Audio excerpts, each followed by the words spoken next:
3,000 years ago, the entire city of Jerusalem fit on this 12-acre hill. Here you can see part of the wall rebuilt by Nehemiah, the water tunnel dug by King Hezekiah, and the pool of Siloam, where Jesus healed a blind man. This is the city of David.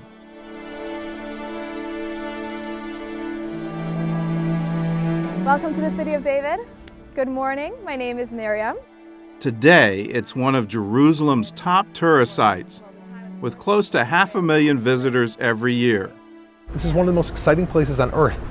People from all over the world come to this place and for the first time understand that what they're reading in the text matches the archaeology in the ground. The City of David is more than just a tourist attraction. It's also a live archaeological dig. The Bible says this is where King David built his palace, and one archaeologist says she's found it. For Eilat Mazar, digging is a family affair. In 1948, her grandfather, Benjamin Mazar, was the first archaeologist to get a digging permit in the new state of Israel. And when the Israelis recaptured Jerusalem in 1967, he started excavating the area around the Temple Mount. His granddaughter Eilat was working by his side when she was just 11 years old. What I've learned from him, the major thing is that the Bible is part of our historical sources to be used and restudied and re-examined again and again. It doesn't object in any way to our scientific archaeological capability of using the best methods for excavations. It goes side by side and it fits beautifully, and it should. Like her grandfather, Mazar is uncovering the Jerusalem of the Bible, layer by layer. In 2005, she started digging in the City of David with one goal in mind. King David's palace. Well, I had my assumptions based on the evidence at that time. And then when I started the excavations, it was, of course, an open question. It wasn't long before she found what she was looking for. We saw the large walls of some structure, but they were so large that I said, wow, okay, forget about King David's palace. We're talking about a fortress here. We realized that this structure, as monumental and impressive as it is the first structure ever built in that spot. So the question, who built this structure and what was this structure built for? Mazar soon found her answer. We've got a marvelous, marvelous historical source, which called the Bible.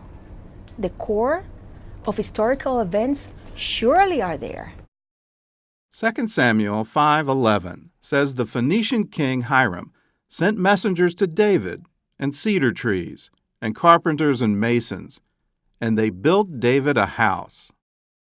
So it's a palace fortress, well built, for good reasons. This is most probably the palace that King Hiram built for King David. We know its date, which is around 1000, which is the time of King David. The Phoenician style of construction is quite emphasized. The Phoenicians are great builders, as we learn from our excavations in Phoenician sites.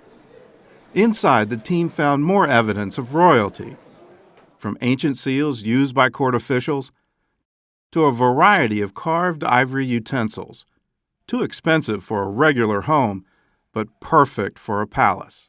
The major part of this structure is still hidden, needs to be excavated. What we have in hand is less than a quarter, I would say really much less. Across the street from the City of David, Mazar is directing another dig as well. Just outside the Temple Mount, she found more royal ruins, this time from David's son Solomon.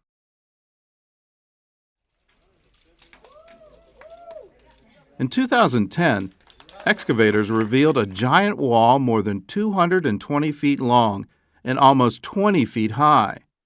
Mazar says this is the city wall described in 1 Kings 3, which says that Solomon built the wall all around Jerusalem. It connected David's old city with Solomon's new temple. We can really say that the biblical description of King Solomon building the wall of Jerusalem around suits so well what we see.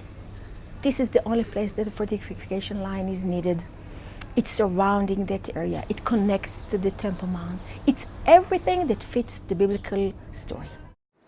Critics were quick to dispute Mazar's conclusion, but she had carbon dating on her side. Pottery shards found at the ground floor dated to the 10th century BC, when Solomon was king. Sometime in the late 10th century, early 9th century, the king of Jerusalem built a most highly skilled fortification that indicated it's a strong regime, centralized, with great abilities. But then we have this biblical story that tells about King Solomon doing the same thing. So he did, and then like 50 years later, some other king did the same thing. So I think we can drop all these, fighting against the Bible.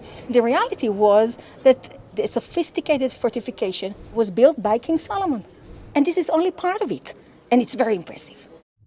Inside the wall were more clues pointing to King Solomon. 1 Kings 4:7 says that he had 12 governors who provided food for the king and his household. And inside the gate, Mazar's team found evidence of their work. Jar handles with seals inscribed, "To the King," and large clay jars for storing grain. Mazar believes they came from the royal bakery. On one of the vessels, there is an inscription, incision in ancient Hebrew, saying that Lesar Ha'o, meaning to the minister that was in charge of the ofim, in Hebrew, which bakery. Mazar's hunt for the house of David isn't over yet. Next on her agenda is the palace of King Solomon, which she believes is just north of this wall. Whatever I'll be able to contribute and add to the research of ancient Jerusalem, this is my huge privilege. There is only one Jerusalem in the world, but it's not like I'll start or end anything. We are only at the beginning of it, and it's going to be generations to come.